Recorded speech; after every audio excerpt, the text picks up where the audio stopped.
চরম ব্যস্ততার মধ্যেও প্রচণ্ড শীতকে উপেক্ষা করে আজকের এই মহতী বরকতপূর্ণ মাহফিলে যারা উপস্থিত হয়েছেন তাদের সকলকে আমার পক্ষ থেকে হৃদয় নিংড়ানো ভালোবাসা, শুভেচ্ছা এবং অভিনন্দন জ্ঞাপন করছি। সবটুকুন শুকরিয়া আল্লাহ সুবহানাহু ওয়া তাআলার জন্যে, যিনি আজকের এই বরকতপূর্ণ মাহফিলে আমাদেরকে আসার ও বসার তৌফিক মেহেরবানি করে ভিক্ষা দান করেছেন। সেজন্য আসুন আমরা সকলে একবার অবনত চিত্তে হৃদয়ের আবেগ অনুভূতি উজাড় করে সমবেত কণ্ঠে রাতের নীরবতা নিস্তব্ধতা ভঙ্গ করে সিংহের মতো গর্জন করে একবার বলি আলহামদুলিল্লাহ। অগণিত অসংখ্য দরুদ ও সালাম আল্লাহর সৃষ্টির প্রধান আকর্ষণ, বিশ্বসভার সভাপতি, সকল নবী রাসূলগণের মাথার তাজ, শামসুল হিদায়াত, বদরুদ্দুজা, সৈয়দুস সাকালাইন, ইমামুল মুরসালিন, খাতামুন নবিয়্যিন ওয়াল মুরসালিন, আফতাবে নবুওয়াত, শাহনশাহে রিসালাত, সরকারে দো জাহাঁ, সুলতানুল মদিনা, নবিয়ুল আম্বিয়া, হুজুরে আকরম, নূরে মুজাসসাম, নূরুন আলা নূর, সাইয়্যিদিনা হাবিবিনা শফিঈনা মাওলানা মুহাম্মদ সাল্লাল্লাহু আলাইহি ওয়াসাল্লামার উপর আল্লাহ তাবারাকা ওয়া তাআলা যাকে আজ থেকে প্রায় ১৫০০ বছর আগে প্রেরণ করেছেন সর্বশ্রেষ্ঠ ও সর্বশেষ নবী ও রাসূল হিসেবে, যার পরে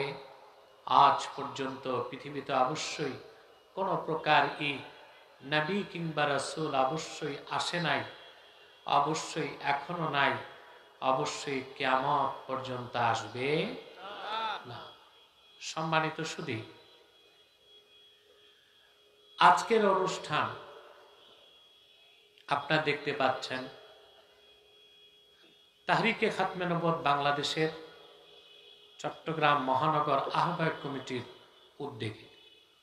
মাইকে ইকো হবে না, ইকো বন্ধ করো, হর্নে সাউন্ড লাগবে।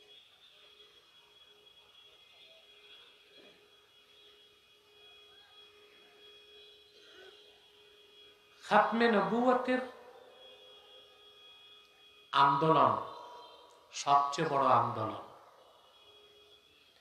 আর খাতমে নবুয়তের জিহাদ সবচেয়ে বড় জিহাদ।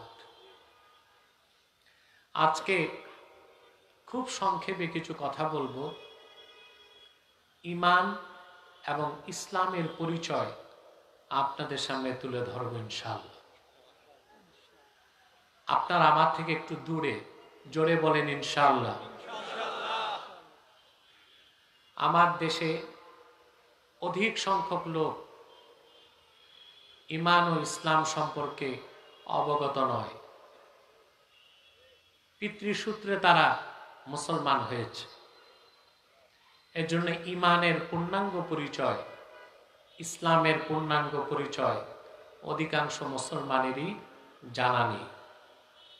পক্ষান্তরে বিভিন্ন বাতিল ফেরকা ঈমান ও ইসলামের বিপক্ষে, সহিহ আকীদার বিপক্ষে জনসমাজে বিভ্রান্তি সৃষ্টি করছে, যে কারণে মানুষ ইচ্ছায় হোক অনিচ্ছায় হোক পথচ্যুত হয়ে বিভ্রান্তির দিকে ধাবিত হচ্ছে। বলেন নাউজুবিল্লাহ। ভূমিকাতে একটি কথাই বলবো, এখানে যারা এসেছেন, এখানে আসার পেছনে পার্থিব জাগতিক আর্থিক বা রাজনৈতিক কোনো স্বার্থ আছে?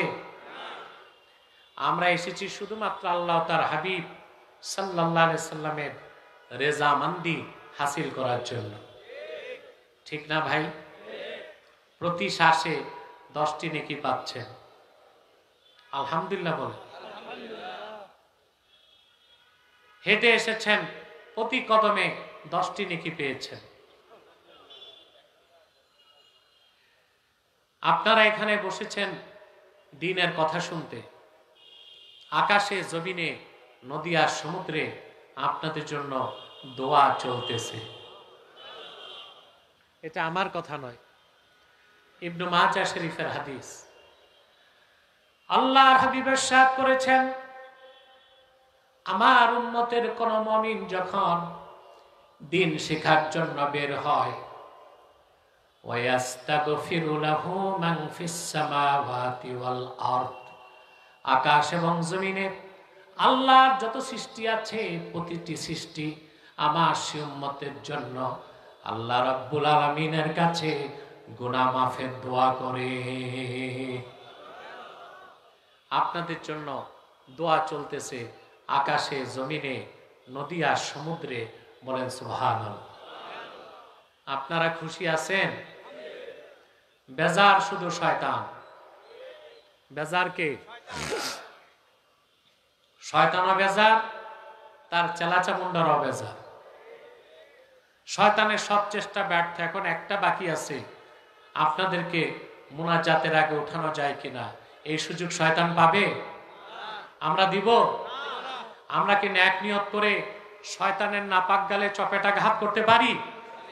আমরা নিয়ত করছি কিছুক্ষণ পরই আজকের মুনাজাত করে গুনাহ মাফ করে নিষ্পাপ বেহেশতি আল্লাহওয়ালা হয়ে বাড়ি যেতে চাই। কারা কারা হাত তুলে আল্লাহ তাআলাকে দেখ।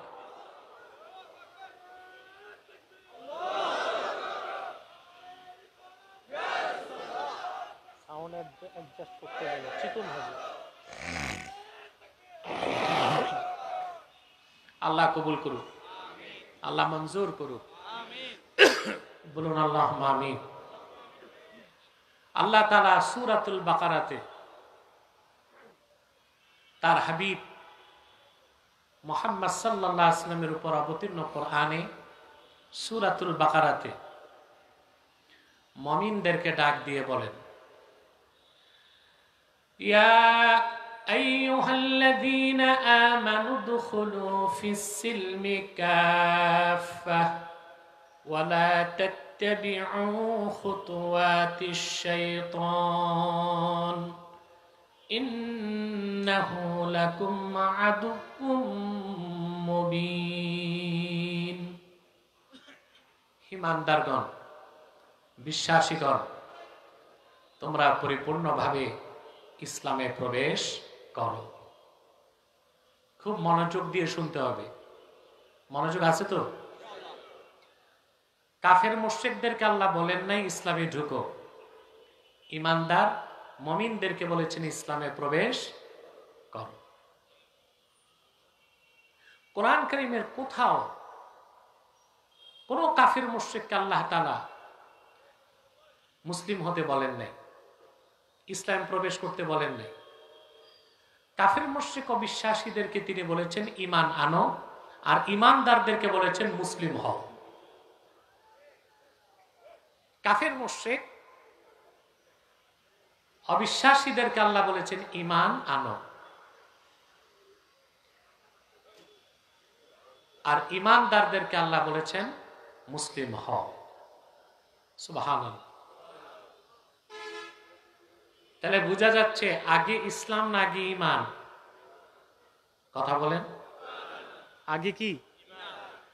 ঈমান না এনে দাড়ি টুপি জুব্বা কুর্তা নামাজ রোজার মাধ্যমে মুসলমান হবার কোন সুযোগ নাই। আগে ঈমান, তারপরে ইসলাম। সুবহানাল্লাহ।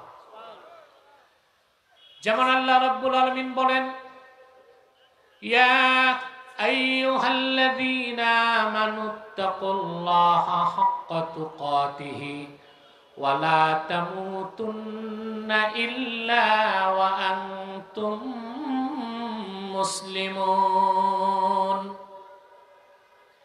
আল্লাহ পাক বলেন, ঈমানদারগণ, তোমরা আল্লাহ রাব্বুল আলামিনকে যথাযথ ভয় করো আর পরিপূর্ণ মুসলিম না হয়ে মৃত্যুকে আলিঙ্গন করো না। কাফের মুশরিককে তিনি মুসলিম হতে বলেন নাই, ঈমানদারদেরকে বলেছেন। কথা বলেন, তা আগে কি? চলে বলতে হবে। তারপরে কি? সুবহানাল্লাহ। তার মানে হচ্ছে ঈমান না এনে নামাজ, রোজা, হজ, যাকাতের মাধ্যমে মুসলিম হবার কোনো সুযোগ নেই। আমাদের দেশে একটি হাদিসের অপব্যাখ্যা করা হয়। আল্লাহর হাবিব সাল্লাল্লাহু আলাইহি ওয়াসাল্লাম ইরশাদ করেছেন, মান সাল্লা সালাতানা ওয়াস্তাকবালা কিবলাতানা ওয়া আকালা যাবিহাতানা ফাযালিকাল মুসলিম। যে ব্যক্তি আমাদের নামাজ পড়লো, আমাদের কিবলাকে মানলো, আমাদের জবাইকৃত পশুর গোশত খেলো, সে লোকটা মুসলিম। অর্থ কি? ঈমান আনার পরে যে ব্যক্তি আমাদের নামাজ পড়লো, আমাদের কিবলা মানলো, আমাদের জবাইকৃত পশুর গোশত খেলো, সে লোকটাকে আমরা মুসলিম বলতে পারবো। কিন্তু ঈমান ছাড়া কেউ যদি নামাজ পড়ে, রোজা রাখে, হজ করে, দাড়ি টুপি জুব্বা কুর্তা রাখে, তাকে মুসলিম বলার কোনো সুযোগ নাই।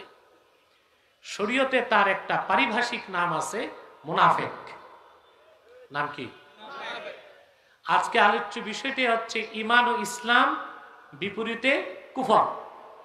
বিপরীতে আমরা যদি ঈমান ও ইসলামকে না বুঝি, আমরা নিজেদেরকে মুসলিম হিসেবে টিকিয়ে রাখতে পারবো না। আর কাফের মুশরিকদের বাতিল আকীদা থেকে আমাদের কমিউনিটিকে, আমাদের সমাজকে আমরা হেফাজত করতে পারবো না।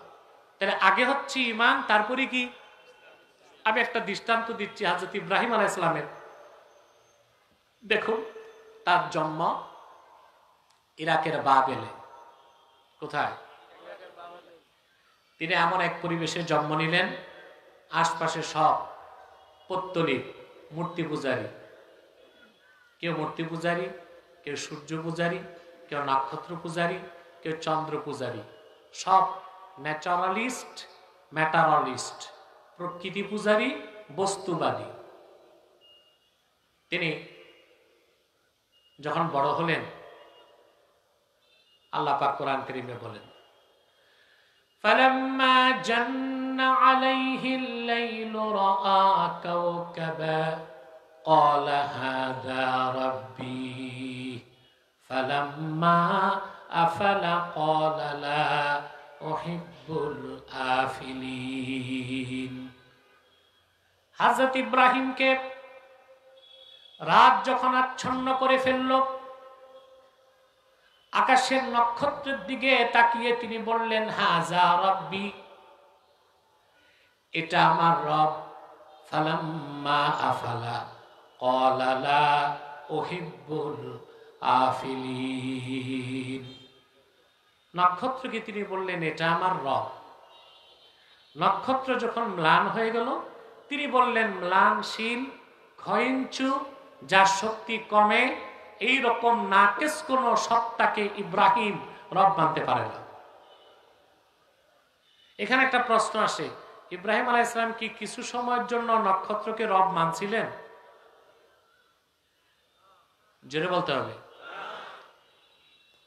যদি বলা হয় কিছু সময়ের জন্য তিনি নক্ষত্রকে রব মেনেছেন, তো বলতে হয় একটু শিরক করছিলেন। নাউজুবিল্লাহ। আল্লাহর কোন একজন পয়গম্বর জন্ম থেকে আল্লাহর কাছে যাওয়া পর্যন্ত শিরক আর কুফর তো দূরে থাক, একটা কবিরা বা সগীরা গুনাহ করে না। এটি আহলুস সুন্নাহ ওয়াল জামাতের আকীদা। আল আম্বিয়াউ মুনাজ্জাহুনা মিনাল কাবাইরি ওয়াস সাগায়ের। নবীগণ কবিরা এবং সগীরা গুনাহ থেকেও পবিত্র ছিলেন, বলেন সুবহানাল্লাহ। তাহলে এখানে অর্থ কি? তিনি যে বলেন হাযা রাব্বি, এটা আমার রব, এটার চমৎকার ব্যাখ্যা করেছেন আল্লামা জালালউদ্দিন সুয়ুতী রাহমাতুল্লাহি আলাইহি। তিনি বলেন, হযরত ইব্রাহিম যখন আকাশের নক্ষত্রের দিকে তাকিয়ে বলেছেন হাযা রাব্বি, ওনার পাশে ছিল নক্ষত্র পূজারীরা। তিনি তাদেরকে বলেছেন হাযা রাব্বি, আলা জামিকুম, নক্ষত্র পূজারীরা তোমাদের ধারণায় এটা আমার রব, আমার ধারণায় না। কথা বুঝতেছেন? নক্ষত্র পূজারী যারা ছিল তাদেরকে তিনি বুঝাতে চাইলেন, হাজা রব্বি আলা জামিকুম, নক্ষত্র পূজারীরা তোমাদের দৃষ্টিতে এটা আমার রব, কিন্তু এটা রব হইতে পারে না, এটা ম্লান হয়ে গেছে। তিনি বললেন, দেখো তোমরা এমন একটা সত্তাকে রব মানো যার শক্তি কমে যায়, এটা কোনোদিন রব হইতে। তারপর দেখলেন চাঁদ। কি দেখলেন? فلما رأى القمر بازغا قال هذا ربي, আবার তিনি মুক্ত আকাশে পূর্ণিমার চাঁদকে দেখে বললেন, এটা আমার রব। একই অর্থ, চন্দ্র পূজারীরা তোমাদের ধারণায় এটা আমার রব, আমার ধারণায় নয়। চাঁদ যখন ম্লান হয়ে গেল তিনি বললেন, ইল্লাম ইয়াহদিনি রব্বি লাআকুনান্না মিনাল কওমিদ দাল্লিন, আমার রব আল্লাহ আমাকে হেদায়েত যদি না করতেন আমিও পথভ্রষ্টদের অন্তর্ভুক্ত হয়ে যেতাম। তারপর তিনি দেখলেন সূর্যকে। কি? আল্লাহ পাক বলেন, ফালাম্মা রাআশ শামসা বাযিগাতান ক্বালা হাযা রাব্বি হাযা আকবার, তিনি যখন আবার সূর্যকে দেখলেন তিনি বললেন, এটা আমার রব, এটা বড়। সূর্যটাও ডুবে গেল। তিনি বললেন, চাঁদ সূর্য নক্ষত্র একটা রব নয়। শোনো রবকে, ইন্নী ওয়াজ্জাহতু ওয়াজহিয়া লিল্লাযী ফাতারাস সামাওয়াতি ওয়াল আরদা হানিফাও ওয়া মা আনা মিনাল মুশরিকিন, এই একটাও রব না, আমি মুখাপেক্ষী হলাম সে মহান সত্তা আল্লাহ, যিনি আকাশ জমিন সূর্য চন্দ্র নক্ষত্র সব কিছুকেই সুনিপুণ দক্ষতায় সৃষ্টি করেছেন, যার কোনো শরীর নাই। এর মাধ্যমে ইব্রাহিম আলাইহিস সালাম প্রকাশ করলেন ঈমান। কি? জোরে বলেন। এরপরে আসলো ইসলাম। সুবহানাল্লাহ। আল্লাহ তাকে ডাক দিয়ে বললেন, ওয়া ইয ক্বালা লাহু রাব্বুহু আসলিম, মুহাম্মদ সাল্লাল্লাহু আলাইহি সাল্লাম আপনি স্মরণ করুন, ইব্রাহিমের রব আল্লাহ যখন ইব্রাহিমকে ডেকে বললেন, ইব্রাহিম আসলিম, তুমি মুসলিম হও। সুবহানাল্লাহ। হযরত ইব্রাহিমের আগে প্রকাশ হলো কি? জোরে বলতে হবে। তারপরে আসলো কি? ইসলাম। ইসলাম শব্দের অর্থ কি? ইমাম রাজি বলেছেন, ওয়া আসলুহু মিনাস সিলমে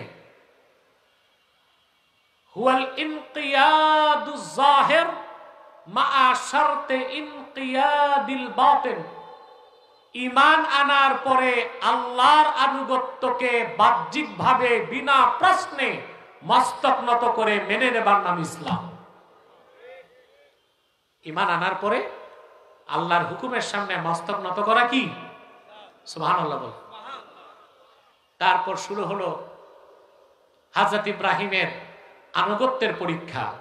কতগুলো পরীক্ষা দিয়েছেন ইব্রাহিম আলাইহিস সালাম আপনারা তা জানেন। প্রথম পরীক্ষাই ছিল তার, তিনি বিপ্লব করেছেন। কি করেছেন? আপনারা তো 5ই আগস্টের পর বিপ্লব বিপ্লব বলেন, বলেন না? কথা বলে না। 5ই আগস্ট বাংলাদেশে বিপ্লব হয়েছে না অভ্যুত্থান হয়েছে? কোনটা হয়েছে? অভ্যুত্থান। বিপ্লব হয় নাই। বিপ্লব ভিন্ন জিনিস। অভ্যুত্থান হয়েছে, অভ্যুত্থানে আপনারা বিজয়ী হয়েছেন। বিপ্লব হচ্ছে সত্যের পক্ষে, স্রোতের প্রতিকূলে সত্যের ঝান্ডা হাতে অবিচল দাঁড়িয়ে থাকার নাম বিপ্লব। এই পৃথিবীতে প্রথম বিপ্লবী পুরুষ হচ্ছেন ইব্রাহিম খলিলুল্লাহ। সুবহানাল্লাহ বলেন। ওনার থেকেই তো আমরা বিপ্লব শিখেছি, ঠিক না? তিনি ঈমানের প্রকাশ করলেন। আল্লাহ বললেন আসলিম, মুসলিম হও, আত্মসমর্পণ করো, ইসলামে প্রবেশ করো। আর ইসলাম মানে হচ্ছে ঈমান আনার পরে বিনা প্রশ্নে আল্লাহর আনুগত্যকে মেনে নেবার নাম কি? আমি বুঝাতে পারতেছি? আগে কি আনুগত্য না আগে ঈমান? তারপর ইব্রাহিম আলাইহিস সালাম একের পর এক পরীক্ষা দিয়ে আল্লাহর আনুগত্যের প্রকাশ করছেন কিনা। প্রথমে তার সংঘাত শুরু হলো তার গোষ্ঠীর সাথে।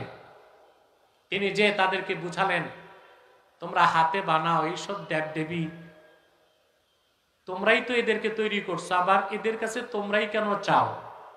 এটা তো চরম আনসাইন্টিফিক এবং আনলজিকটিক, অবৈজ্ঞানিক, অযৌক্তিক একটা কাজ করতেছো কেন? এগুলোকে তো তোমরাই বানাইছো, তো তোমরা নিজেরা যাদেরকে বানালা ওরা তোমাদেরকে কি দিবে?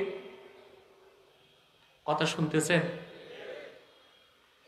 তিনি তাদেরকে যুক্তি দিলেন, প্রমাণ দিলেন, তারা মানতে চায় না। হযরত ইব্রাহিম বললেন, ওয়াতাল্লাহি লা আকিদান্না আসনামাকুম বা'দা আন তুওয়াল্লু মুদবিরিন। আমার কথা তো শুনলা না? আল্লাহর কসম, তোমাদের এই হাতে বানানো খোদা নামের বেহুদাগুলোর ব্যাপারে আমি চূড়ান্ত সিদ্ধান্ত নিব। ওরা সব বাড়ি গেছে, তিনি একটা কুঠার হাতে নিলেন, নিয়ে ফাজআলাহুম জুদাদান ইল্লা কাবীরান লাহুম লাআল্লাহুম ইলাইহি ইয়ারজিউন। তারপরে কুঠার একটা নিয়া এই হাতে বানানো খোদা নামের বেহুদাগুলোকে তিনি ভাঙতে লাগলেন। সুবহানাল্লাহ বলবেন না?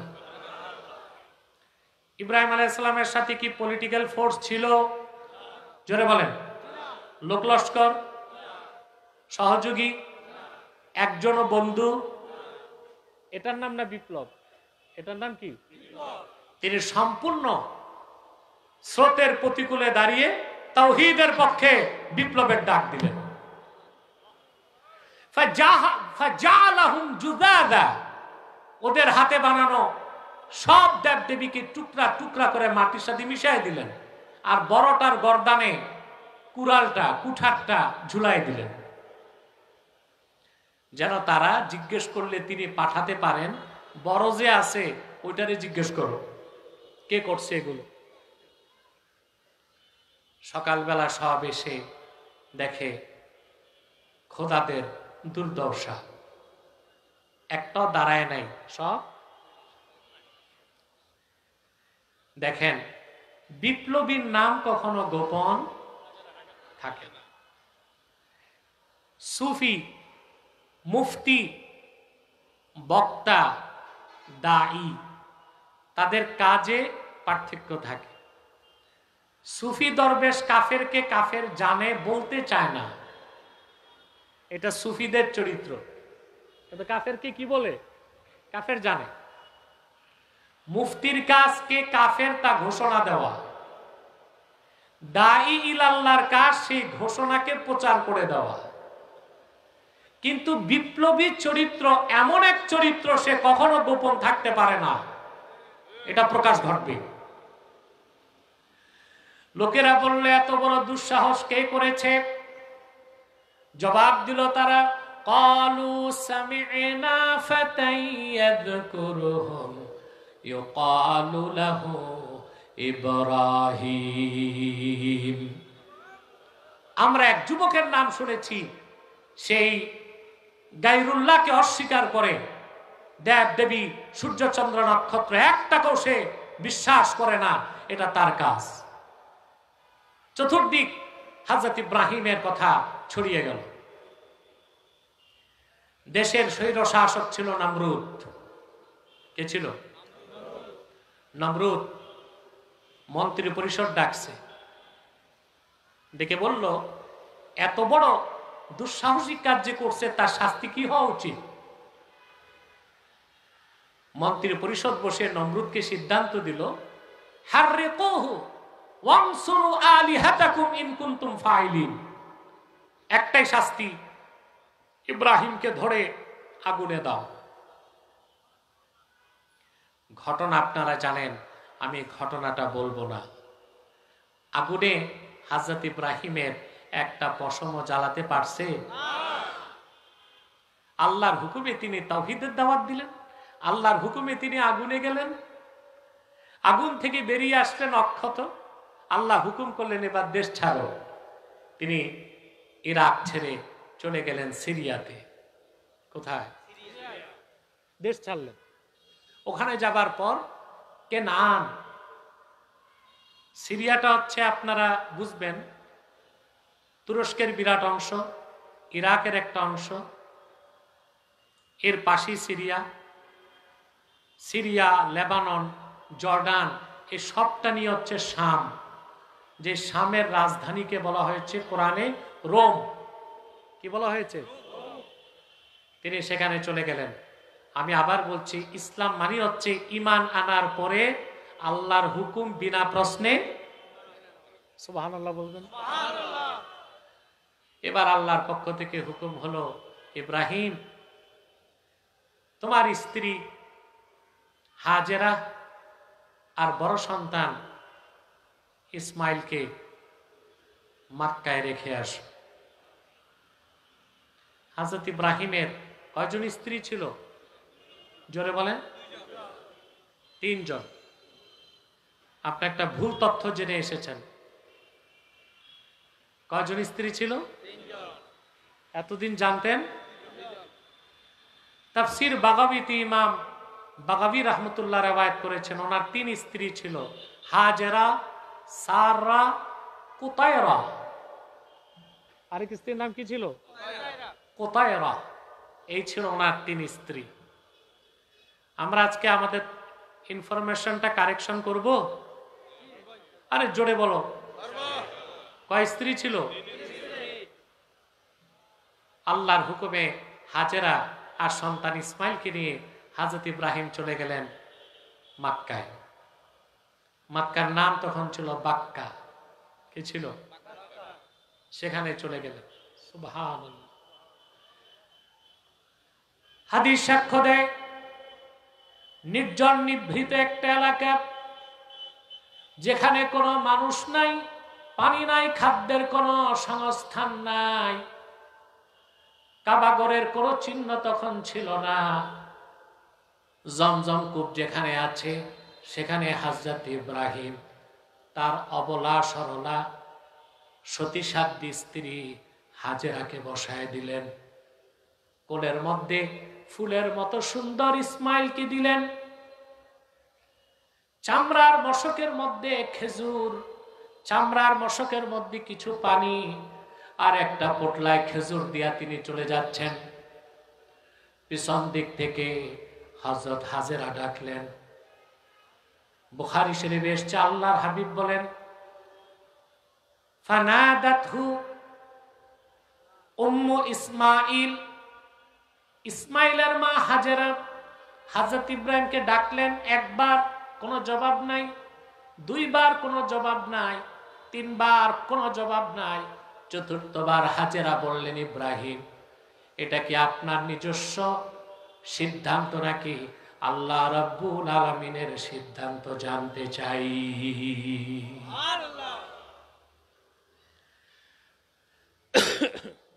হযরত ইব্রাহিম তিনি বললেন, হাজেরা তুমি তো জানো আল্লাহর খলিল ইব্রাহিম মন মস্তিষ্ক প্রসূত কোনো কাজ করে না। আল্লাহর হুকুমের বাইরে ইব্রাহিম একটা কদমও ফেলতে পারে না। হযরত হাজেরা বললেন, ঠিক আছে, আমার আর কোনো দুঃখ নাই, আমি আল্লাহর সিদ্ধান্তকে মাথা পেতে নিলাম। আল্লাহ হুকুম করছেন, স্ত্রী বাচ্চা রেখে চলে আসতেছেন। ইসলাম মানে কি? কথা বল না, ঈমান আনার পরে আল্লাহর আনুগত্য গ্রহণ করার নাম ইসলাম। সেখানে কোনো প্রশ্নের সুযোগ নাই। চলে আসলেন তিনি। 1 দিন 2 দিন 3 দিন পর সব খেজুরগুলো ফুরিয়ে গেল আর পানি শেষ। পানির তৃষ্ণায় ছটফট করছেন হাজরাতে হাজেরা, কোলের শিশু ইসমাইলও ছটফট করছে।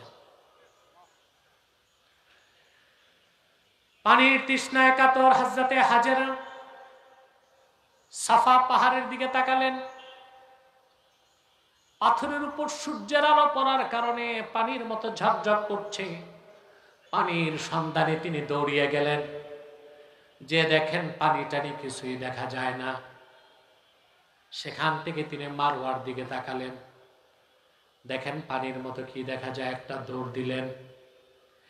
এভাবে পানির জন্য সাফা থেকে মারওয়ায় 7 বার দৌড়ালেন। আল্লাহ তার অনুগত বান্দির দৌড়টারে এত বেশি পছন্দ করলেন, কিয়ামত পর্যন্ত হাজীদের জন্য এই দৌড়টাকে আল্লাহ ওয়াজিব বানায় দিলেন।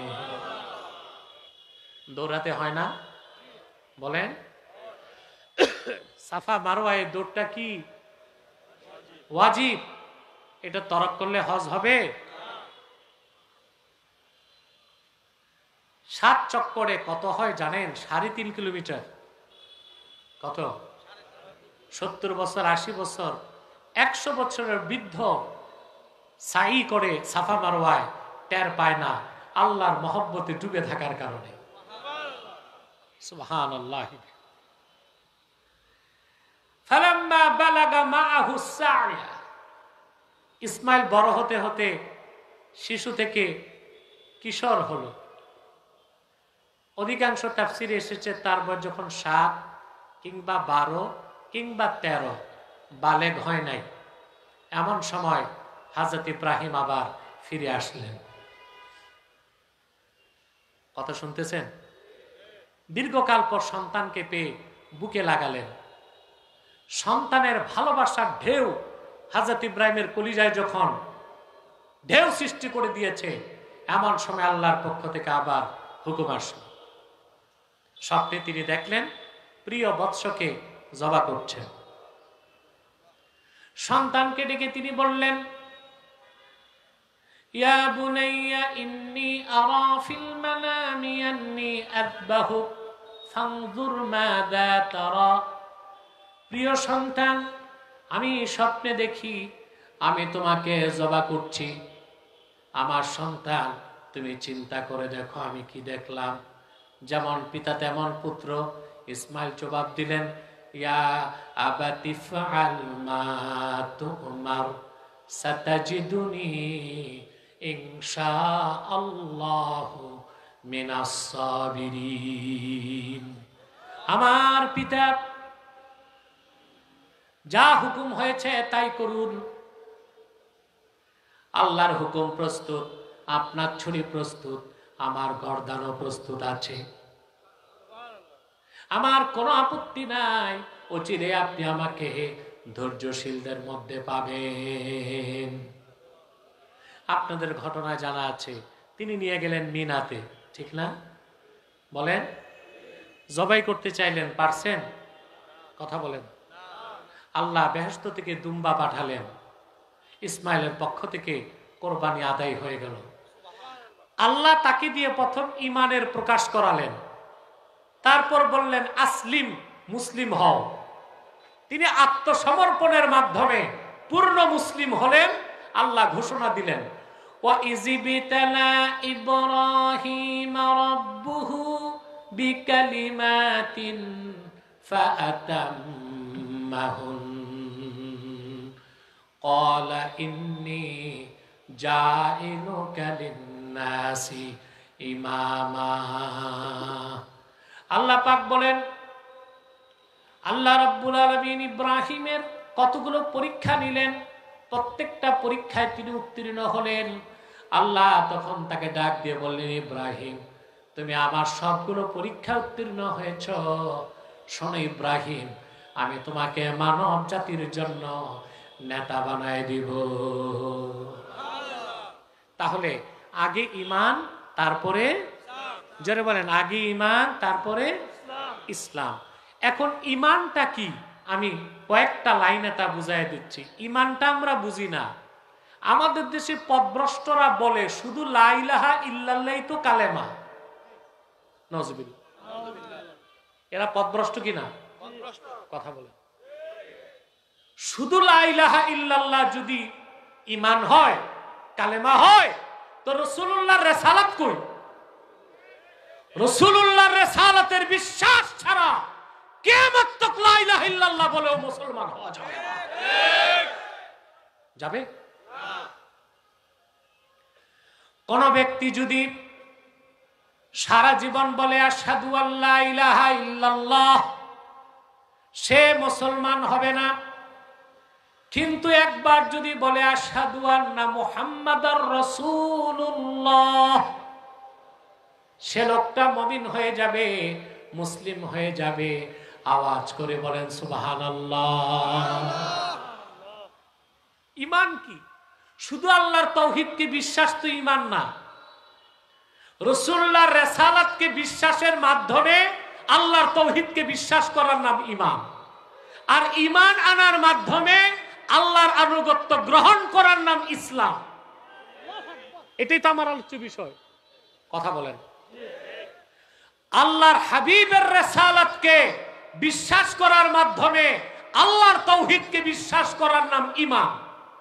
আর ঈমান আনার পরে আল্লাহর আনুগত্যকে গ্রহণ করার নাম ইসলাম। তো সবকিছুর আগে কি? এই মহিলার কণ্ঠে হবে না। সবকিছুর আগে কি? ঈমান। সুবহানাল্লাহ। আজ আমাদের গড়বড়ি ঢুকছে ঈমানের মধ্যে। কোথায় ঢুকছে? আজ দেশে বক্তার অভাব নাই। বক্তা, প্রবক্তা, স্কলার, স্ক্রু ড্রাইভার, এরা মানুষকে মধুর সাথে বিষ মিশায়া ঈমান নষ্ট করতেছে। ওয়াজ করতে যে মুখে মাপকাঠি নাই, দেখা যায় আল্লাহর শানে বেয়াদবি করছে, রাসূলুল্লাহর শানে বেয়াদবি করছে। গোস্তাখে রাসূল তো ইসলাম থেকে বহিষ্কৃত। রাসূলুল্লাহ আরশচুম্বী সম্মান মর্যাদার বিরুদ্ধে যার বক্তব্য যাবে, ওয়াল্লাহি রাব্বিল কাবা, সে কাফের হয়ে যাবে। মারাত্মক বিষয়। রাসূলুল্লাহর সম্মান মর্যাদা, আরশচুম্বী সম্মান মর্যাদার বিপক্ষে একটা অক্ষর কারো যদি উচ্চারিত হয়, ইসলাম থেকে সে বেরিয়ে যাবে। ইসলামে তার কোনো জায়গা হবে? বলা হয় আপনাদেরকে, আপনারা হুজুগে বাঙালি। আমি বলি না, না বুঝে বাঙালি। কোনটা ঠিক? হুজুগে বাঙালি না না বুঝে বাঙালি? প্রিয় মুসলমান ভাইরা, কোন ব্যক্তিকে সার্টিফাইড করতে আপনাকে লোকটা ঠিক না ব্যাঠিক একটা মানদণ্ড। যখন দেখবেন কারো বক্তব্যে আল্লাহ তার হাবিবের আজমত আর মহব্বত প্রকাশ পায়, আপনি মনে করবেন এই লোকটা সহিহ। এই লোকটা কি? কারো বক্তব্য যদি দেখেন আল্লাহ তার হাবিবের আজমত আর মহব্বতের প্রকাশ পাওয়া যায় না, আপনি মনে করবেন সে মুনাফিক। সে কি? এটা হচ্ছে মানুষকে আইডেন্টিফাই করার মানদণ্ড। কথা বুঝতে পারছেন? তাহলে আমার ভাইরা, আবার আমি সারাংশটা শোনায় দেই, সময় তো অনেক চলে গেছে। আল্লাহর হাবিব মুহাম্মদ সাল্লাল্লাহু আলাইহি সাল্লামের রিসালাতকে বিশ্বাস করার মাধ্যমে আল্লাহর তাওহীদকে বিশ্বাস করার নাম ঈমান। ঈমান আনার পরে আল্লাহর আনুগত্যকে মস্তক পেতে মেনে নেবার নাম ইসলাম। আমি বুঝতে পারলাম? তা আগে কি? জোরে বলতে হবে ঈমান। সুবহানাল্লাহি বিহামদিহি। ইসলাম হচ্ছে ঈমানের পরে। ইসলামের শুরুটাই ঈমান। এখানে আকীদাগত বিষয় আছে। ইমাম আযম বলেছেন, ইন্না বাইনাল ঈমানে ওয়াল ইসলামে ওয়াজহাত তাগায়ুর। ঈমান ও ইসলামের বিপরীতার্থক সম্পর্ক। বুখারী, মুসলিম, আহমদ বিন হাম্বল, ইমামে মালিক, ইমাম শাফি, ইমাম আউজাই, দাউদে জাহিরি, সুফিয়ান সাউরি, তারা বলেছেন ইন্না বাইনাল ঈমানে ওয়াল ইসলামে ওয়াজহাত তারাদুফ। যেটা ঈমান সেটাই ইসলাম। তো সাধারণ মানুষদের দ্বন্দ্ব বুঝবে না, একটা কথায় সবাই একমত।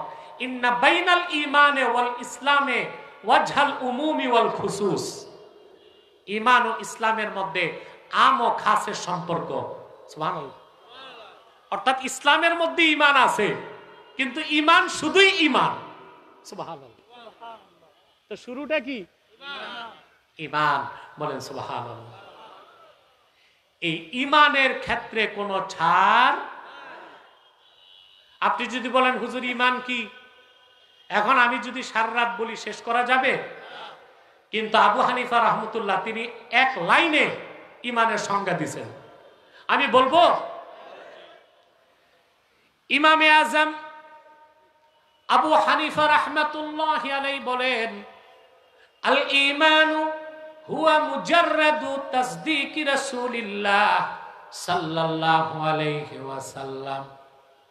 আল্লাহর আখির নবী মুহাম্মদ সাল্লাল্লাহু আলাইহি ওয়াসাল্লামের রিসালাতকে বিশ্বাস করার নাম হলো ঈমান।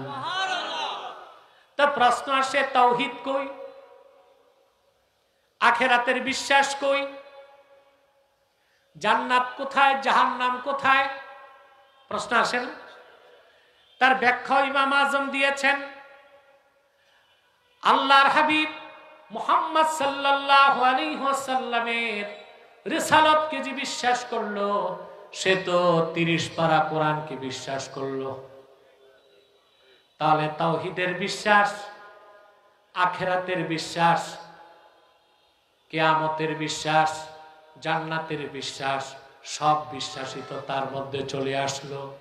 শুধু আল্লাহর হাবিবের রিসালাতকে বিশ্বাস করলেই আল্লাহ ঈমানের 77টা শাখা বান্দার অন্তরে গেঁথে দিবে। শুধু রাসূল করিম সাল্লাল্লাহু আলাইহি ওয়াসাল্লামের রিসালাতের বিশ্বাস কারো অন্তরে আসলেই আল্লাহ ঈমানের বাকি সব শাখা তার অন্তরে গেঁথে দিবেন। বলেন সুবহানাল্লাহ। অতএব ঈমানের ক্ষেত্রে কোনো ছাড় নাই। এক কথায় মুহাম্মদ সাল্লাল্লাহু আলাইহি সাল্লাম 1500 বছর আগে আল্লাহর পক্ষ থেকে যা কিছু এনেছেন, নাম কি? যা কিছু বলেছেন হাদিস, যা কিছু নীতি নির্ধারণ করছেন সুন্নাহ, সেই কোরআন, সেই হাদিস, সেই সুন্নাহ অক্ষরে অক্ষরে বিনা প্রশ্নে বিশ্বাস করার নাম হচ্ছে ঈমান। এই ক্ষেত্রে কোনো ছাড় নাই। এই ক্ষেত্রে কোনো ছাড়।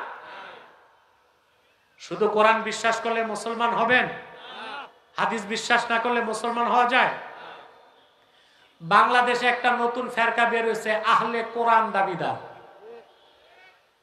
এটা আহলে কোরআন না আহলে শয়তান।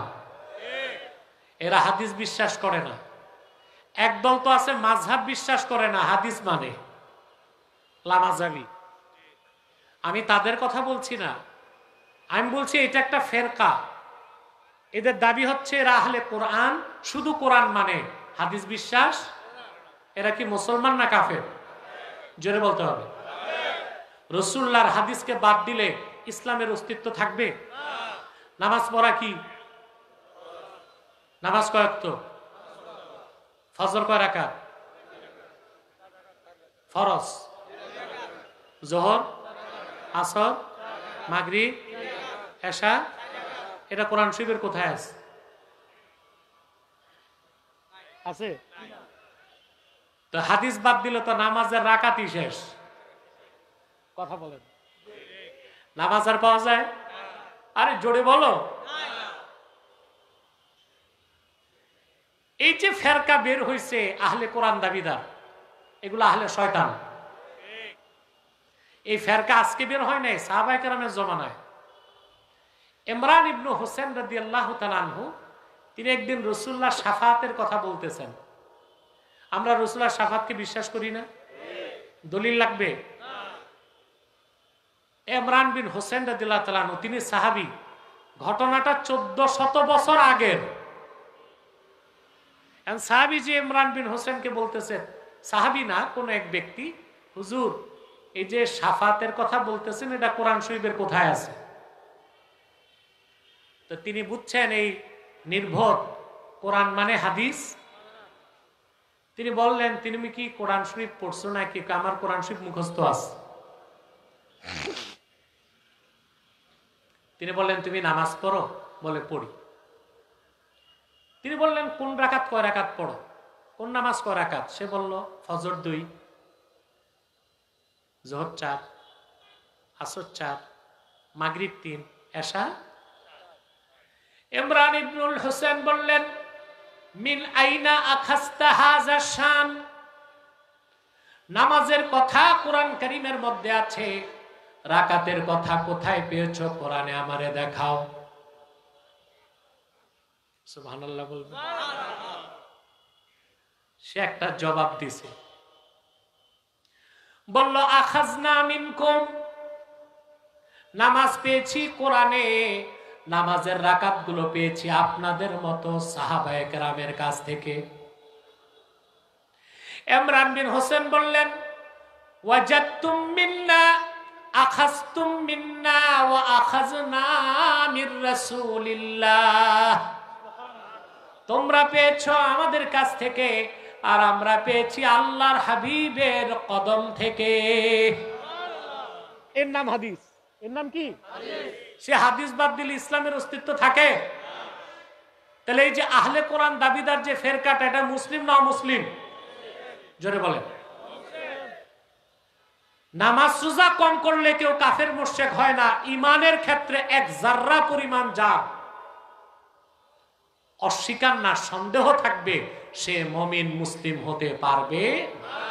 আমি বিষয়টা বুঝাতে পারতেছি? বুঝেন নাই? কোরআন ও হাদিস ও সুন্নাহের ক্ষেত্রে যার এনকার পাওয়া যাবে, এনকার অস্বীকার, ওইটাই কুফর। ওটা কি? আর ব্যক্তি কি? কথা বলেন। এনকার তো দূরে থাক, যদি ঈমান ও ইসলামের কোন বিষয়ে আপনার সন্দেহ আসে, আল্লাহ আপনাকে মুমিন বলে স্বীকৃতি দেবে না।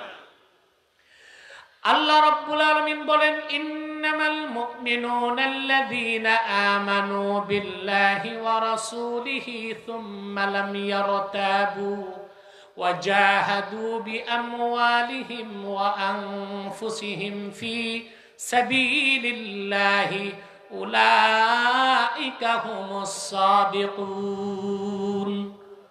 প্রকৃত মুমিন তো তারাই যারা ঈমান এনেছে আল্লাহর উপর, ঈমান এনেছে মুহাম্মদ সাল্লাল্লাহু আলাইহি সাল্লামের উপর, অতঃপর ঈমানের কোন একটা বিষয়কে সামান্যতম সন্দেহ করলো না, জান এবং মাল দিয়ে আল্লাহর দ্বীনের জন্য জিহাদ করলো। আল্লাহ পাক বলেন, উলাইকা হুমুস সাদিকুন, তারাই ঈমানদার। তারা কি? আর যাদের সন্দেহ থাকবে তারা কি? জোরে বলেন। তাহলে ঈমানটা বুঝলেন? ঈমান আনার পরে এবার ইসলামের চূড়ান্ত সংজ্ঞাটা দিচ্ছি। ঈমান আনার পরে আল্লাহর হাবিবের শরীয়তের বিধানগুলো মানার নাম ইসলাম। এটা কি? ঈমান না এনে কথা বলেন। ঈমান না এনে শরীয়ত মানলে মুসলমান হওয়া যাবে? ঈমান আনার পরে রাসূলুল্লাহর আনিত শরীয়ত, শরীয়তে মুহাম্মাদিয়ার বিধানকে মানলেই আপনি মুসলিম। যত মানবেন তত বড় মুসলিম। সুবহানাল্লাহ। আপনি খাঁটি মুসলিম হবেন যত বেশি শরীয়তের বিধানকে মানবেন। এখন আমি দ্বিতীয় পয়েন্টে চলে যাচ্ছি। আল্লাহর কাছে একমাত্র মনোনীত স্বীকৃত জীবন বিধান হচ্ছে ইসলাম। ইসলামের বাইরে অন্য কোন ধর্ম থেকে ভালো কিছু নেওয়ার সুযোগ নাই। তার ব্যাখ্যা আমি যে আয়াতের ব্যাখ্যা করছি, সূরা বাকারা 108 নম্বর আয়াত। বুঝতেছেন এই আয়াত কেন নাজিল হলো? তাফসির কবিরে ফখরুদ্দিন রাজি, ইবনু কাসির তাফসির ইবনে কাসিরে, ইমাম কুরতুবী তার তাফসিরে, সব মুফাসসির উল্লেখ করেছেন রাসূল করিম সাল্লাল্লাহু আলাইহি ওয়াসাল্লামের কদমে এসে মদিনা মুনাওয়ারার কিছু ইহুদি আলেম ইসলাম গ্রহণ করে মুসলমান হয়ে গেল। সুবহানাল্লাহ বলবেন না? এর মধ্যে ইহুদিদের অনেক বড় আলেম ছিল আব্দুল্লাহ ইবনে সালাম রাদিয়াল্লাহু তাআলা। কি নাম? অনেক বড় আলেম ছিল ইহুদি ধর্মের, তিনি মুসলমান হয়ে গেলেন।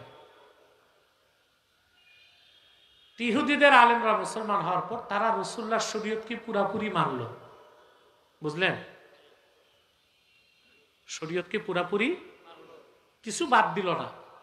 পাশাপাশি তারা রাতে তাওরাত কিতাব তেলাওয়াত করতে লাগলো নামাজে, শনিবারকে তাজিম করতে লাগলো, আর উটের চর্বি আর দুধকে নিজেদের জন্য নাজায়েজ করে দিল। এগুলো তাদের শরীয়তে ছিল, বিধান ছিল। অর্থাৎ ইসলাম গ্রহণের পরও পূর্বের শরীয়তের মুসা নবীর ধর্মের কিছু কিছু মানতে লাগলো। আল্লাহ বরদাস্ত করলেন না, সাথে সাথে আয়াত নাজিল করে বললেন, ইয়া আইয়ুহাল্লাযীনা আমানু উদখুলু ফিস-সিলমি কাফা ওয়া লা তাত্তাবিউ খুতুওয়াতিশ শাইতান ইন্নাহু লাকুম আদুউম মুবিন। হে ইমানদারগণ, আমার নবী মুহাম্মদ সাল্লাল্লাহু আলাইহি সাল্লামের দ্বীনকে গ্রহণ করার পরে, ঈমান আনার পরে নবী মুসা কিংবা পূর্বের কোন নবীর শরীয়ত মানার সুযোগ নাই। একমাত্র ইসলামকে মানতে হবে, ইসলামের বাইরে কিছু মানা যাবে। এখন আপনাদের কাছে প্রশ্ন, একমাত্র আল্লাহ কর্তৃক স্বীকৃত জীবন বিধানের নাম কি? ইসলামের বাইরে ভালো কিছু খোঁজা যাবে? ভালো কিছু দেখলে নেওয়া যাবে? আমাদের দেশে ইন্টারফেথ, আন্তধর্মীয় মতবাদ নামে একটা চক্র বের হয়েছে। একই স্টেজে দেখা যায় একজন মৌলবী, একজন ব্রাহ্মণ, একজন বৈষ্ণব, একজন পাদ্রী একই স্টেজে বসছে, বলে এটা আন্তধর্মীয় সম্প্রীতি। নাউজুবিল্লাহ। হ্যাঁ, অমুসলিমদের সাথে বসা যাবে দ্বীনের দাওয়াত দেবার জন্য, তাদের সাথে আমাদের কোনো বন্ধুত্ব হতে পারে না। পারে? এই যে পার্শ্ববর্তী ভারত দেশ স্বাধীনের পর আজ পর্যন্ত বন্ধুত্বের পরিচয় দিয়েছে? কথা বলে, শুধুই তো ক্ষতি করছে। এবার বাংলাদেশের মানুষও বুক টান করে দাঁড়ায় গেছে, সবচেয়ে সাহসিকতার পরিচয় দিচ্ছে আমার বীর সন্তান বাংলার বর্ডার গার্ড। ইটের জবাবে পাটকেল, ঠিক না? এটাই তো দরকার। কথা বলেন। বিজাতি যদি মুসলমানের ভদ্রতাকে দুর্বলতা মনে করে, তখন সে আঘাতের পর আঘাত করবে, আর ইটের জবাবে যখন পাটকেল হবে ইউটার্ন মিয়া ভাগবে। দেখতেছেন? ইসলামের বাইরে কোনো ভালো কিছু থাকলেও নেওয়া। আমি একটা উদাহরণ দিচ্ছি। ওষুধের মধ্যে সবচেয়ে দামি হচ্ছে কেমোথেরাপি। কি? ক্যান্সারের এক একটা কেমোথেরাপি ইনজেকশনের দাম 1 লাখ 1.5 লাখ টাকা। বুঝলেন? এখন আপনি এক বোতল কেমোথেরাপি কিনেছেন, এটার তারিখ হচ্ছে 25 জানুয়ারি রাত 12টা। কোন পর্যন্ত? এখন 26 জানুয়ারি রাত 12টা, এটার দাম কত? এখন পর্যন্ত দাম 1,50,000 টাকা। আর রাত 12টা পার হবার পর দাম কত? 1 টাকা 50 পয়সা। তো কেউ কিনবে? নবী মুসা আল্লাহর পক্ষ থেকে যে শরীয়ত এনেছিলেন, ঈসা নবীর শরীয়তের মাধ্যমে সেটা মেয়াদ উত্তীর্ণ হয়ে গেছিল। ঈসা নবীর মাধ্যমে যে শরীয়ত ছিল 1500 বছর আগে মুহাম্মদ সাল্লাল্লাহু আলাইহি সাল্লামের শরীয়তে মুহাম্মাদিয়ার কারণে ঈসা নবীর শরীয়তটা রিজেক্ট হয়ে গেছে। এখন শুধু ইসলাম, কেবলমাত্র ইসলাম, একমাত্র ইসলাম। ইসলামের বাইরে অন্য কোনো ধর্ম থেকে ভালো কিছু থাকলেও নেওয়া যাবে না, কারণ মেয়াদ শুধু ইসলাম, শুধুই। এই জন্য আল্লাহ বলেছেন উদখুলু ফিস-সিলমি কাফা, পরিপূর্ণ ইসলামে প্রবেশ করো। আল্লাহ তাআলা সাহাবা একরামকে শিক্ষা দিলেন যে তোমরা আগে যারা ইহুদি ছিলা, এখন আর পূর্বের ধর্মের ভালো কাজও করতে পারবা না, শুধু আমার হাবিবের শরীয়ত দ্বীন ইসলামকে মানতে হবে। বলেন সুবহানাল্লাহ। আমি কথা বুঝাতে পারতেছি? মাথায় ঢুকতেছে? ঈমান ও ইসলামের পরিচয় পাচ্ছেন? তাহলে আমরা ইসলামের বাইরে কোনো কিছু চিন্তা করতে পারবো না। বাংলাদেশে এখন কিছু বুদ্ধিজীবী, কিছু রাষ্ট্রচিন্তক, কিছু দার্শনিকের উদ্ভব ঘটেছে, যারা ইসলামের পরিচয় দিতে চায় পশ্চিমা দার্শনিক, ঐতিহাসিক ও থিওলজিস্ট, ধর্মতত্ত্ববিদদের সংজ্ঞায় ইসলামের পরিচয় দিতে চায়, তা কোনোদিন গ্রহণযোগ্য হবে না। পশ্চিমা দার্শনিক, ধর্মতত্ত্ববিদ, ঐতিহাসিক তারা ছিল অমুসলিম, তারা নিজেরাই তো ইসলাম চিনে নাই। তারা ইসলামের যে পরিচয় দিয়েছে সেই পরিচয় দিলে ইসলাম সম্পর্কে মানুষ সঠিক ধারণা পাবে? ইসলামের পরিচয় নিতে হবে কোরআন থেকে, সুন্নাহ থেকে, আর ইসলামের ইতিহাস থেকে। ঠিক কিনা বলেন? আল্লাহ যেন আমাদেরকে পরিপূর্ণ মুসলিম হবার তৌফিক দান করেন, বলুন আল্লাহুম্মা আমিন। কথাগুলো মনে থাকবে? আমরা অন্তত আমাদের জীবন চলে গেল ঈমানকে ধারণ করব আর পরিপূর্ণ মুসলিম হয়ে আমরা মৃত্যুবরণ করতে চাই। আল্লাহ আমাদেরকে কবুল করুন, বলুন আল্লাহুম্মা আমিন। বিদায় লগ্নে সাদাকাল্লাহুল আযীম ওয়া সাদাকা রাসূলুহুন নবিয়ুল কারীম ওয়া নাহনু আলা যালিকা মিনাশ শাহিদিন ওয়াশ শাকিরিন ওয়ালহামদুলিল্লাহি রাব্বিল আলামিন। আমি বিদায় লগ্নে আপনাদেরকে একটি কথাই বলবো, তাহরিকে খাতমে নবুয়ত বাংলাদেশ একটি অরাজনৈতিক সংগঠন, ঠিক কিনা?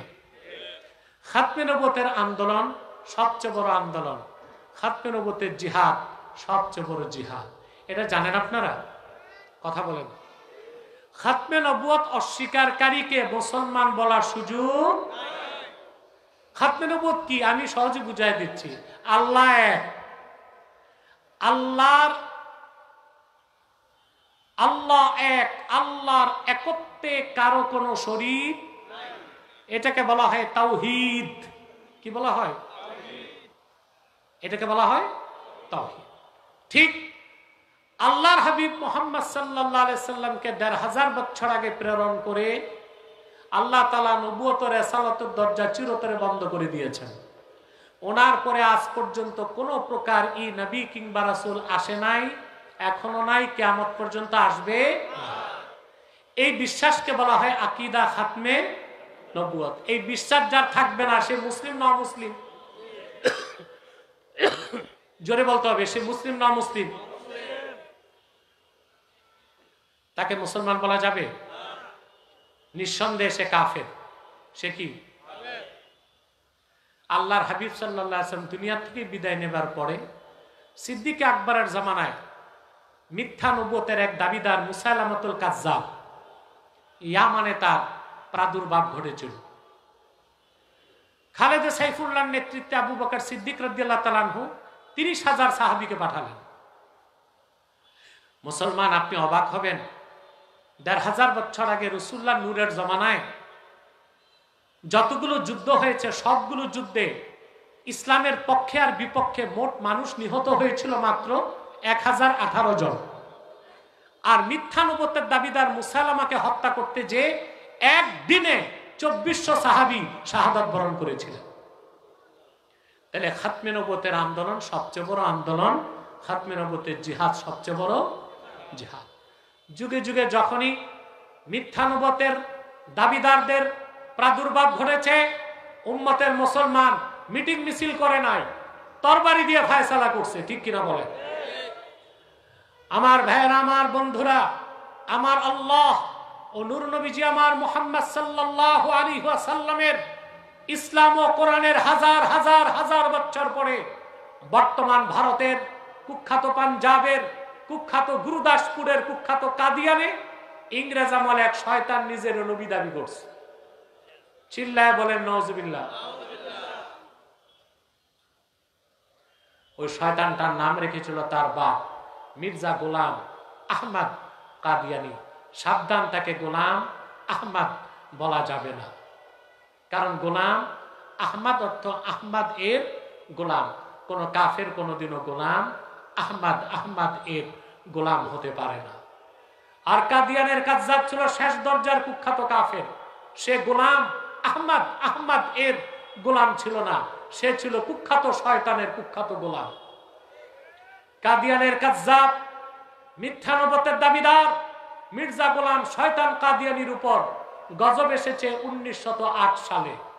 যখন গজব এসেছে, কাদিয়ানের কাজ্জাব, মিথ্যানুবতের দাবিদার মির্জা গোলাম শয়তান কাদিয়ানি 1908 সালে ধ্বংস হয়ে কুখ্যাত জাহান্নামের কুখ্যাত কুকুরে পরিণত হয়েছে।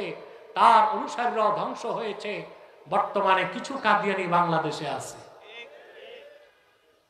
নাম পরিবর্তন করে করে তারা মিথ্যা পরিচয় দেয়। কখনো নিজেদের পরিচয় দেয় আহমদী জামাত, কখনো বলে আহমদিয়া জামাত, কখনো বলে আহমদী সম্প্রদায়, কখনো বলে আহমদিয়া সম্প্রদায়, কখনো বলে আহমদী মুসলিম জামাত, কখনো বলে আহমদিয়া মুসলিম জামাত। সাবধান, যত কাদিয়ানি ছিল আছে থাকবে, তারা কেউ আহমদী জামাত নয়, আহমদিয়া জামাত নয়, আহমদী সম্প্রদায় নয়, আহমদিয়া সম্প্রদায় নয়, আহমদী মুসলিম জামাত নয়, আহমদিয়া মুসলিম জামাত নয়। তারা শয়তানি জামাত, কুখ্যাত জাহান্নামের কুখ্যাত কুকুরের দল। আমাদের সকল দলের একটাই দাবি, অনতিবিলম্বে স্বাধীন বাংলায় শয়তান কাদিয়ানীদেরকে রাষ্ট্রীয়ভাবে অমুসলিম ঘোষণা করতেই হবে, করতেই হবে, করতেই হবে। এই দাবি আদায়ে যদি তাহরিকে খাতমে নবুয়ত বাংলাদেশের ব্যানারে জান ও মাল দেবার ডাক আসে, কারা কারা প্রস্তুত আছেন হাত তুলে দেন। নারায়ে তাকবীর, আল্লাহু আকবার, নারায়ে রিসালাত, ইয়া রাসূলুল্লাহ, কাফের কাফের, কাদিয়ানী কাফের, কাদিয়ানী কাফের, কাফের কাফের। সম্মানিত সুধী, তাকবীর, তারা বাংলাদেশে 100 সেন্টার করে ফেলেছে। কত? 100। আপনাদের চকবাজারে তাদের আস্তানা আছে। এটা চট্টগ্রামের জন্য কলঙ্ক। হিন্দু বৌদ্ধ খ্রিস্টানরা আছে, আমাদের কোনো সমস্যা আছে? কি পরিচয় আছে? অমুসলিম। তা আমাদের কথা তো এটাই, কাদিয়ানীদের থাকতে হলে অমুসলিম পরিচয় থাকতে হবে। কাদিয়ানীদেরকে অমুসলিম ঘোষণার দাবি করলেই আমরা, কাদিয়ানীদের কিছু দালাল আছে টক শোতে, বিভিন্ন চ্যানেলে দালালি করে, বলে বাংলাদেশ তো ধর্মনিরপেক্ষ দেশ, গণতান্ত্রিক দেশ, এখানে তো সকল ধর্মের লোকেরই অবস্থানের সুযোগ। আমাদের তো কথা তোমরা বুঝো না, হিন্দু বৌদ্ধ খ্রিস্টানরা তো আছে, আমরা তো কিছু বলি না, অমুসলিম পরিচয় আছে। কাদিয়ানার যেহেতু অমুসলিম, কাদিয়ানি সম্প্রদায়, তাদেরকে অমুসলিম পরিচয় থাকতে হবে, কারণ তারা অমুসলিম, কাফের। তাদেরকে যারা কাফের বলবে না, তারাও কাফের। 100 সেন্টার তারা করে ফেলেছে। ধর্মনিরপেক্ষতার গণতন্ত্রের অর্থ কি এটাই যে সব ধর্মের মানুষের অধিকার রক্ষা করবে, শুধু মুসলমানের অধিকার রক্ষা করবে না? এটাই বোঝা যায় না? কথা বলেন। অন্যান্য ধর্মের অধিকার রক্ষা করে মুসলমানের অধিকার রক্ষা না করা, এটা কেমন ধর্মনিরপেক্ষতা? কাদিয়ানীরা অমুসলিম, কাফের, কিন্তু তারা মুসলিম পরিচয় দিয়ে অন্য মানুষকে ধোঁকা দিচ্ছে কিনা বলেন? কথা বলেন। এটা কি আমাদের অধিকার নষ্ট করতেছে না? তো রাষ্ট্রের দায়িত্ব শুধু অমুসলিমদের অধিকার রক্ষা করা, আর যে 14 কোটি মুসলমানের ট্যাক্স আর ভ্যাটে সরকার চলে, সে মুসলমানের অধিকার রক্ষা করা রাষ্ট্রের দায়িত্ব যদি না হয়, তাহলে মুসলমান তো আরেকবার বিপ্লবের ডাক দিতে বাধ্য হবে। বলেন, বাধ্য হবে কি না? অতএব সংবিধানকে পরিবর্তন করতে হবে। এই কুফর বান্ধব সংবিধান চলবে না, যে সংবিধান শুধু অমুসলিম আর কাফেরদের স্বার্থ রক্ষা করে, মুসলিমদের স্বার্থ রক্ষা করে না। এই সংবিধান আগাগোড়াই বদলাতে হবে বাংলাদেশে। এটা বদলাও। বলে গণতন্ত্র। গণতন্ত্রের মূল কনসেপ্ট কি? The decision of much people will be granted. অধিক সংখ্যক মুসলমান, অধিক সংখ্যক মানুষের সিদ্ধান্তকে রাষ্ট্র গ্রহণ করবে। এটাই গণতন্ত্রের কথা না? কথা বলে না। বাংলাদেশে এমন কোন ফেরকা, কোন মাসলাক নাই, কি হেফাজত, কি আহলে সুন্নাত, কি কওমি, কি আলিয়া, কি মজলিস, কি জামাত, সকল দলমতের মুসলমান 50 বছর যাবত দাবি করে আসছে কাদিয়ানীদেরকে মুসলিম ঘোষণা করতে হবে। কেন তাদের দাবি আদায় করা হচ্ছে না? যে সরকার আদায় করবে না তাদেরকে যেতেও দেওয়া হবে না ক্ষমতায়। যারা আমাদের দাবি মেনে নিবে তাদেরকে আমরা রাষ্ট্র ক্ষমতায় দেখতে চাই। এটা চান আপনারা? লাল দিঘি থেকে ঘোষণা দেওয়া হচ্ছে, ইসলামী রাজনীতির ব্যানারে যারা রাজনীতি করছেন আপনাদেরকেও ওয়াদা করতে হবে, রাষ্ট্র ক্ষমতায় গেলে কাদিয়ানীদেরকে অমুসলিম ঘোষণা করবেন আপনারা। যদি ওয়াদা দেন গোটা জাতি ঐক্যবদ্ধ হয়ে আপনাদেরকে পার্লামেন্টে পাঠাবে। ওয়াদা দিতে হবে, ঠিক কি না? আমার কথাগুলো মনে থাকবে? সাবধান, কাদিয়ানীদের উপাসনালয়কে কখনো মসজিদ বলবেন না, ঈমান নষ্ট হয়ে যাবে। হিন্দুদের উপাসনালয় মন্দির, খ্রিস্টানদেরটা গির্জা, বৌদ্ধদেরটা প্যাগোডা, কাদিয়ানীদেরটাও, তারা তো ইহুদি খ্রিস্টানের চেয়ে বড় কাফের, বৌদ্ধদের চেয়ে বড় কাফের। তাদের উপাসনালয় মসজিদ হতে পারে না, ওটা একটা শয়তানি আস্তানা, ঠিক না? তাদেরকে অর্থনৈতিক সহযোগিতা করবেন না। করেন? জি করেন। প্রাণ কোম্পানির যত জিনিস তাদের, সেজান কোম্পানির জুস তাদের, আর এফএল এর পণ্যগুলো তাদের, প্রথম আলো, ডেলি স্টার, কালের কণ্ঠ, এগুলো তাদের। এগুলো ধরবেন না, কিনবেন না, বেচবেন না, নৈতিক দায়িত্ব হিসেবে মনে থাকবে। বিদায় লগ্নে জরুরি একটা কথা বলে দেই, খ্রিস্টান মিশনারির ব্যাপারে সাবধান থাকবেন। ভারত আমাদের কাছে পরাজিত হয়ে গেছে, আলহামদুলিল্লাহ বলে। একটা গজব থেকে বাংলাদেশ মুক্ত হয়েছে, আর একটা গজব যেন না আসে। আমি কোনটা বলেছি বুঝতে পেরেছেন? আমরা কোনো আগ্রাসন বাংলাদেশে চাই না, না ভারতীয় আগ্রাসন, না মার্কিন আগ্রাসন। আপনারা চট্টগ্রামের মানুষ খুবই শঙ্কায় আছেন, চট্টগ্রাম নিয়ে ষড়যন্ত্র হচ্ছে, চক্রান্ত হচ্ছে। আমি এতটুকু বলে দিচ্ছি, আরাকানে যেই রকম ঘটনা ঘটেছে, অপশক্তি, বিজাতীয় শক্তি ওই রকম একটি অঘটন বাংলাদেশও ঘটাবার চেষ্টা করতে পারে। সেজন্য আপনাদেরকে ঐক্যবদ্ধ হতে হবে। আর এই কাজটি করে যাচ্ছে নীরবে খ্রিস্টান মিশনারি। কারা? প্রচুর পরিমাণ লোককে তারা খ্রিস্টান বানাচ্ছে বাংলাদেশে। তাদের উদ্দেশ্য হচ্ছে কোনো একদিন খ্রিস্টান পপুলেশন যখন বেড়ে যাবে, তখন তারা, যেভাবে ইন্দোনেশিয়া থেকে পূর্ব তিমুরকে আলাদা করা হয়েছে, সুদান থেকে দারফুরকে আলাদা করা হয়েছে, ওইভাবে তারা চাচ্ছে পার্বত্য চট্টগ্রামকে আলাদা করবে। এক সাগর রক্তের বিনিময়তা হতে দেওয়া হবে না। প্রস্তুত আছেন চট্টগ্রামবাসী? আমার বাংলাদেশের মানচিত্রে যে হাত দিবে সেই হাত কেটে দেওয়া হবে। আমার বাংলার স্বাধীনতার সবুজ লাল পতাকায় যে চোখ তুলবে ওই চোখকে উপড়ে দেওয়া হবে।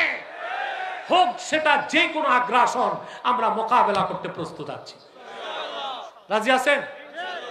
3, আরেকটা বাতিল ফেরকা আপনাদেরকে গোমরা বানাতে চায়, এটা হচ্ছে হিজবুত তাওহীদ। এটা হিজবুত তাওহীদ না, এটা হিজবুত শয়তান।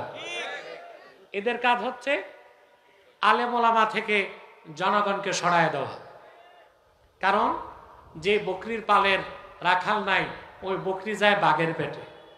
আর যে কওমের নেতৃত্বে আলেমরা নাই, ওই কওম যায় বিজাতির খপ্পরে। তাহলে হিজবুত তাওহীদ থেকেও সাবধান থাকবেন তো ইনশাআল্লাহ। আল্লাহ আমাদেরকে কবুল করুক, আল্লাহ আমাদেরকে মঞ্জুর করুক। চট্টগ্রাম মহানগর আহ্বায়ক কমিটিকে আল্লাহ কবুল করুক। তারা খেটে খাওয়া গরিব মানুষ, এ এলাকায় তাদের স্থায়ী কোনো আবাস নেই, তারপরও তারা সাহস করে দ্বিতীয়বারের মতো এই সম্মেলন করেছে। মুনাজাত, এখনই মুনাজাত, চুপচাপ বসে যান। তারা যে সাহস করেছে, আল্লাহ যেন তাদের এই মেহনতকে কবুল করেন, বলুন আল্লাহুম্মা আমিন। 11 বার ইস্তেগফার পড়ুন, 3 বার সূরা ইখলাস পড়ুন, 1 বার সূরা ফাতিহা পড়ুন। হ্যান্ড মাইক লাগবে, হ্যান্ড মাইক বাম পাশে রাখ। সদাগর সাহেব কিছু বলবেন? ইস্তেগফার পড়ুন 11 বার।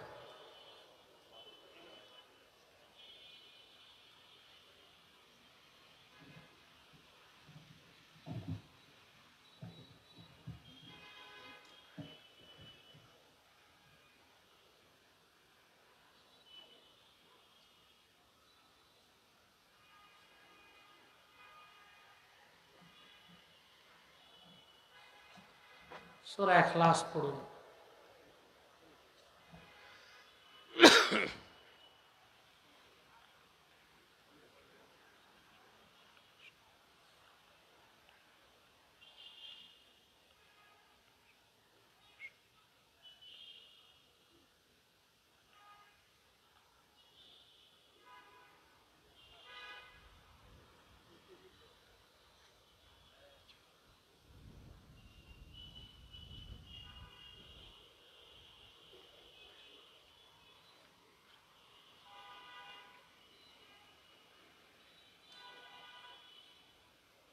খুব ঠান্ডা,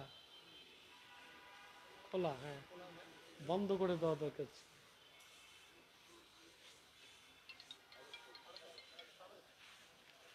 লাগবে না, ওইটা লাগবে না, রেখে দাও। আমার 3টি কিতাব স্টেজে আছে। নির্বাচিত তাফসির প্রথম খণ্ড, সূরা ফাতিহার তাফসির। নির্বাচিত তাফসির দ্বিতীয় খণ্ড, সূরা ইখলাস, সূরা ইনশিরাহের তাফসির। বুখারী শরীফের প্রথম হাদিস ইন্নামাল আমালু বিন্নিয়াত, এই হাদিসের উপর একটি ব্যাখ্যা গ্রন্থ। মুনাজাতের পর নিয়ে যাবেন। আসুন ভাই, দোয়া যেন কবুল হয়, একটু সালাত ও সালাম পড়ে নেই মহব্বতে। সাল্লাল্লাহু আলা মুহাম্মদ সাল্লাল্লাহু আলাইহি ওয়াসাল্লাম, সাল্লাল্লাহু আলা মুহাম্মদ সাল্লাল্লাহু আলাইহি ইয়া নবী সালাম ইয়া রাসূল ইয়া হাবিব সালাম আলাইকা সালাওয়াতুল্লাহ। बख्ते का चमके सितारा, हाजिरी का हो इशारा, देख कर रोजा प्यारा, फिर कहे हम खादिम तुम्हारा। या नबी या रसूल या हबीब सलाम अलैका।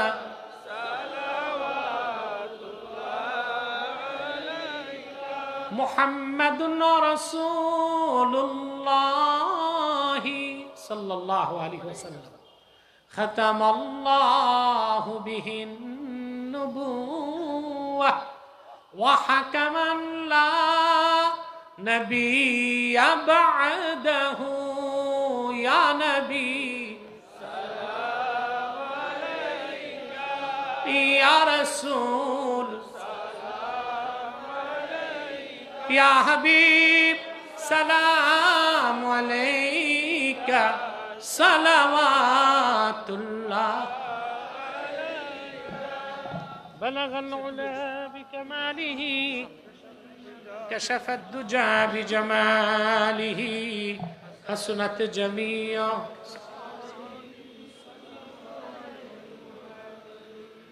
ربنا ظلمنا أنفسنا وإن لم تغفر لنا وترحمنا لنكونن من الخاسرين।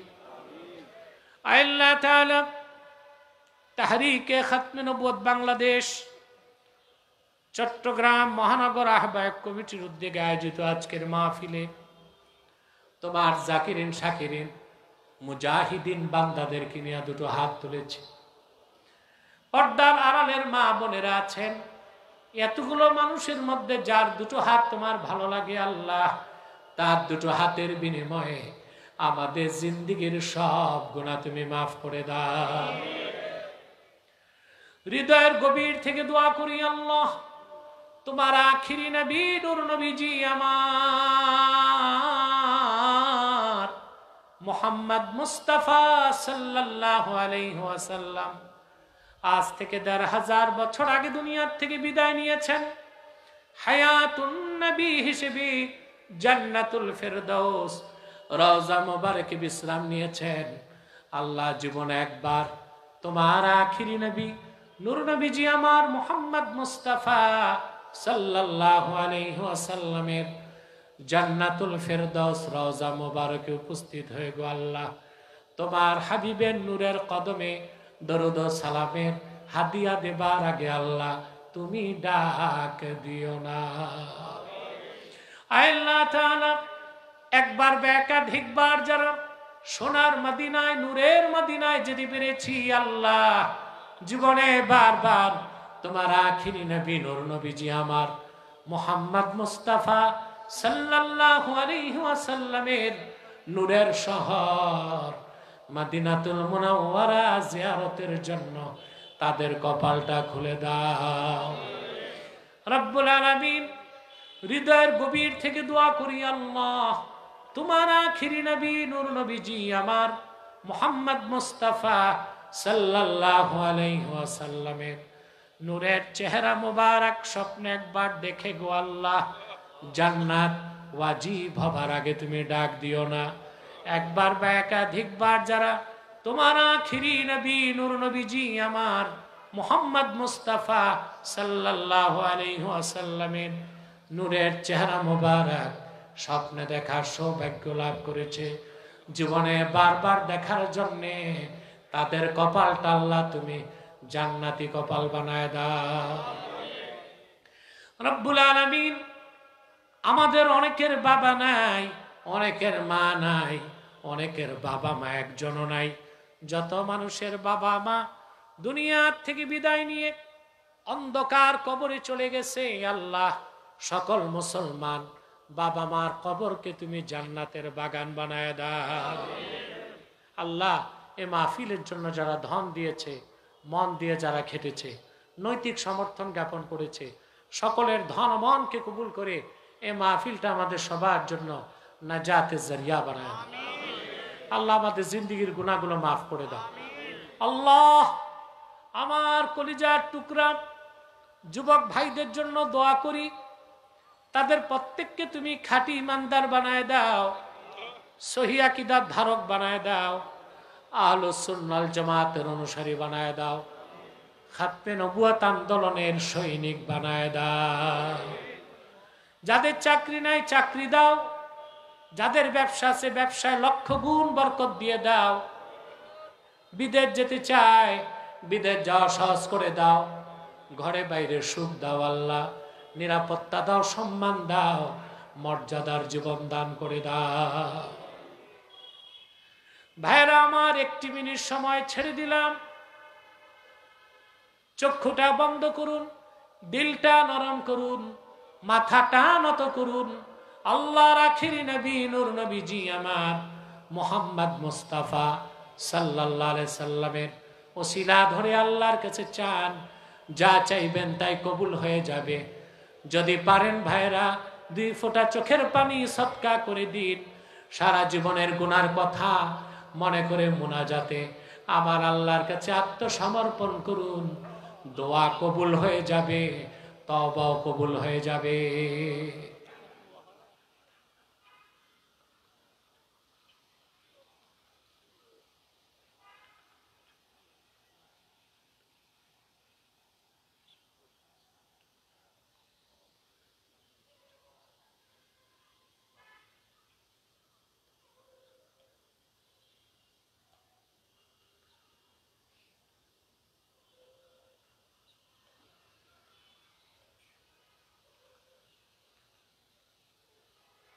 আমাদের বিশ্বাস হুজুরকে নেক হায়াত দান করেন, আমিন। আল্লাহ হুজুরের খেদমতকে গোটা বিশ্বব্যাপীর জন্য কবুল করে নেন, আমিন। আল্লাহ হুজুরকে সুস্থতার নিয়ামত দান করেন, আমিন।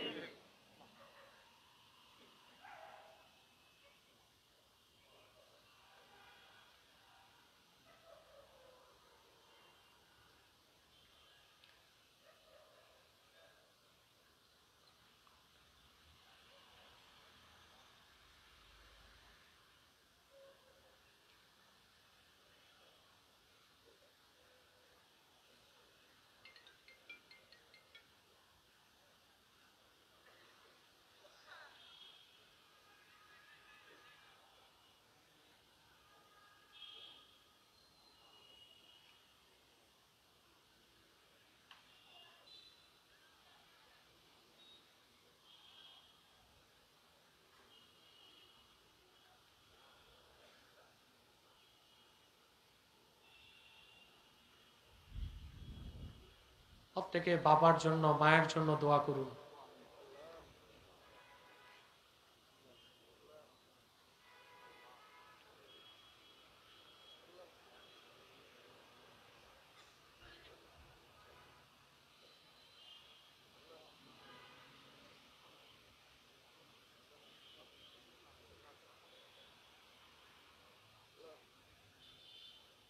আল্লাহ এই চট্টগ্রামের জমিনকে খাতমে নবুয়তের ঘাঁটি হিসেবে আপনি কবুল করেন। আল্লাহ বাংলাদেশের প্রত্যেকটা ঘরে ঘরে আপনি খাতমে নবুয়তের কর্মী পয়দা করে দেন। আল্লাহ পীর সাহেব হুজুরের নেতৃত্বে আমরা যেন আল্লাহ খাতমে নবুয়তের দাবি আদায় করতে পারি, আমাদেরকে সেই সুযোগ দান করে দেন।